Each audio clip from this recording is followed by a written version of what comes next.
మజాగా నడుస్తున్నాయి. నువ్వేం చేశావు అంటే నువ్వేం చేశావు అని సందు దొరికినప్పుడల్లా తిట్టుకుంటున్నారు. కావాలంటే మీరే చూడుండ్రి. వ్యతిరేకత పెను తుఫానుగా మారుతుంది. ఈ తుఫాను ఉధృతంగా వస్తుంది. ఆంధ్రప్రదేశ్లో రాజకీయాలు మామూలుగా నడుస్తలేవాళ్ళు.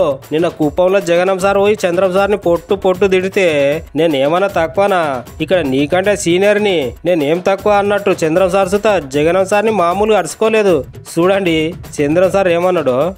అందరినీ పేదరికంలో నెట్టేసిన జగన్ కొత్త నాటకానికి వచ్చాడు.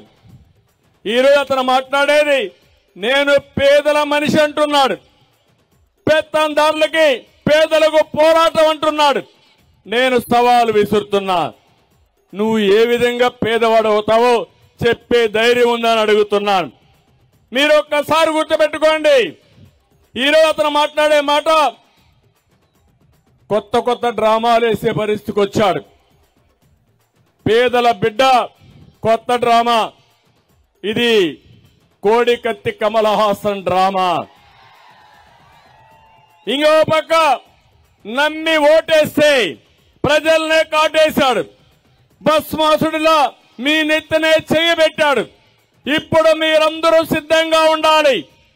ఆ ఓటుతో ఈ కలియుగ భస్మాసురుని అంతం చేయడానికి సిద్ధంగా ఉండమని పిలిపిస్తున్నాను. నేను అడుగుతున్నా ఒక మాట.